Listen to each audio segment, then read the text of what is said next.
We are in Ambodat as they weigh and tag fish suckers that will be released today in Beatty in the Sprague River. Not today. Not today? Okay.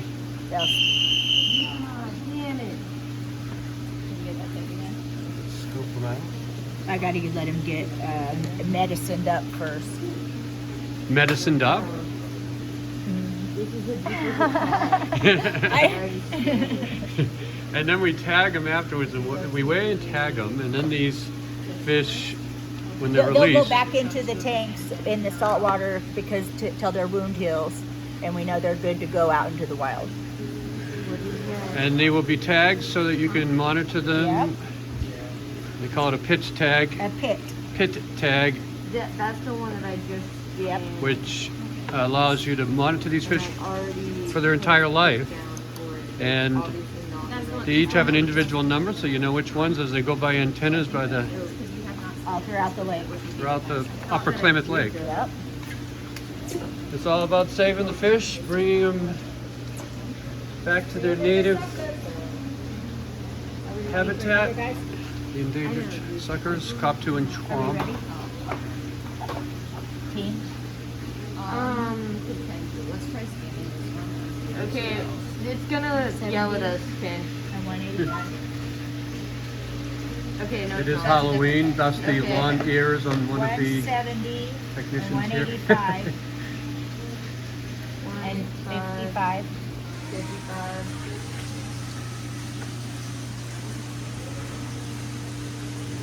This is the tagging process.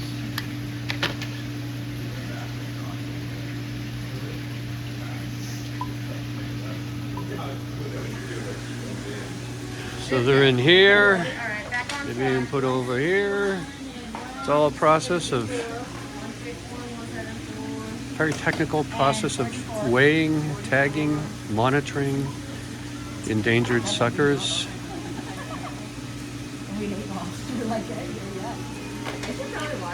Devoted staff of Ambodat. 152. You ready yet? Hold on, I'm not ready. Okay. Measuring.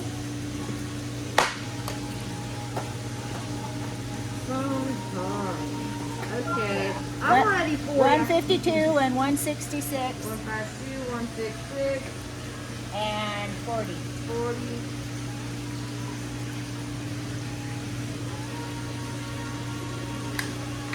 So there you have it, the fish rearing facility of the suckers here at Ambodat, and the work of all the staff preparing them for their release.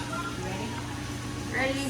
144 and 155. Behind the scenes look at the painstaking and detailed process of weighing and tagging suckers.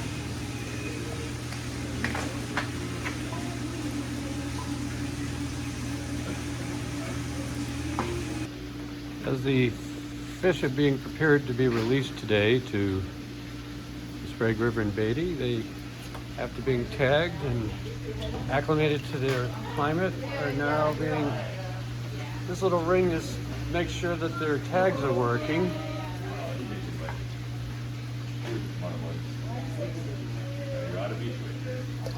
This is the process of getting these fish ready for release.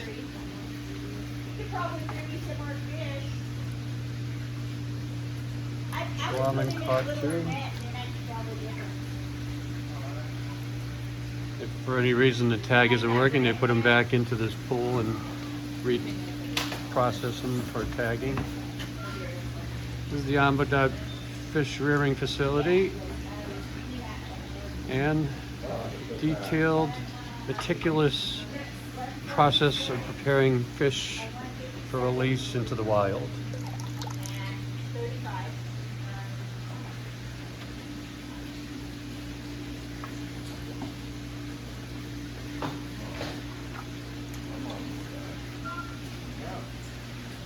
Everybody has their own responsibilities. Biologists tagging, Ready for another one? Ready? the holding tanks, and then finally they'll be taken in this truck to the river and release point in Beatty, which is where we'll be going later on today.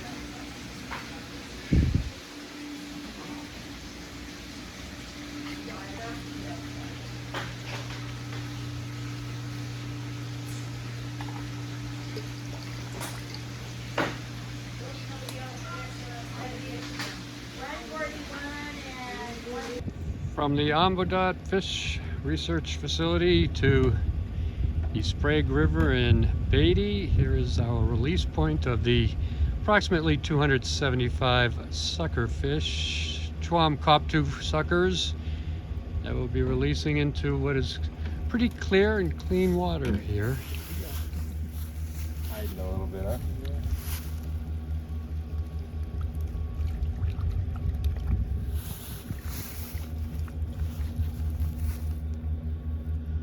It's a nice little spot for the release, very tranquil.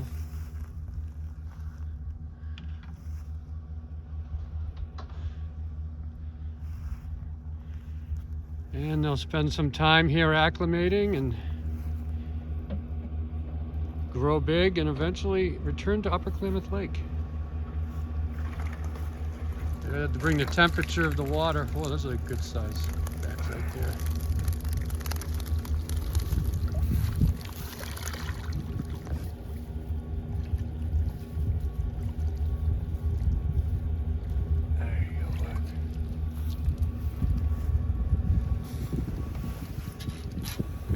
Noah and Eddie doing the work here today, the technicians. Yeah.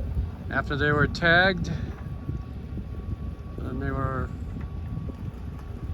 acclimated to water for a few days, and now they're being released.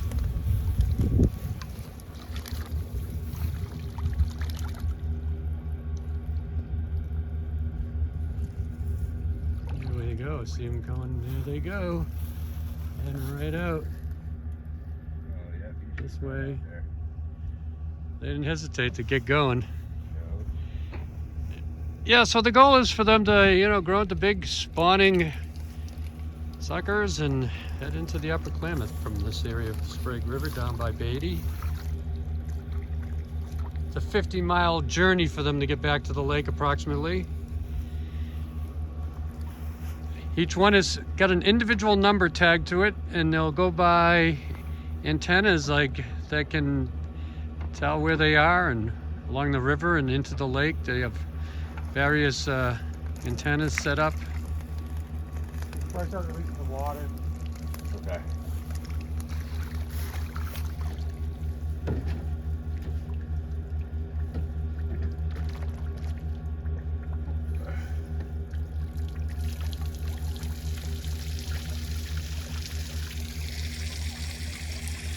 So we took you from the tagging position, when each was being weighed and tagged, to their release here today. We've seen the whole process from beginning of the tag to the release. And this is the effort to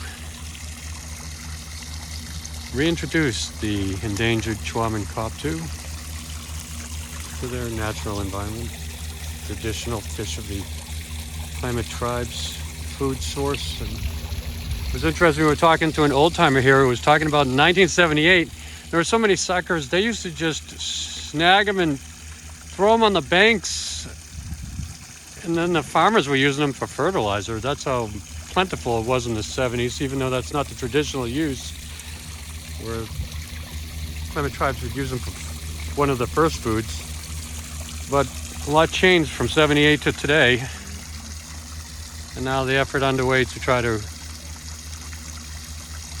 replenish the stock. And these are the future twom and koptu.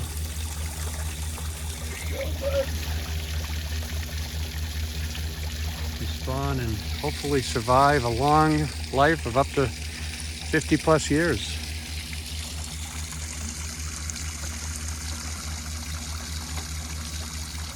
They had to acclimate the water temperature before they could release them. It took about 20 minutes to get it to a warmer temperature in the holding tank. Was it a warmer or colder temperature? Colder. Colder. You had to make it Yeah, colder. our It was tank too a little warm. Little things you don't think about it as you challenge nature and introduce them to the wild for the first time. And you don't want to shock them if the water's too cold or not the same of what they were in the holding tank. They can get shocked going in. Yeah, we need it within 2 degrees. Within 2 degrees. Yeah.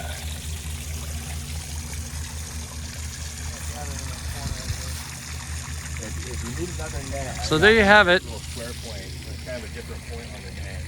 They'll be doing some more releases. The goal eventually is 10,000 suckers to be released each year. This year approximately 2,000 have been or will be released by the end of the year. In a beautiful setting here in the Sprague River in Beatty.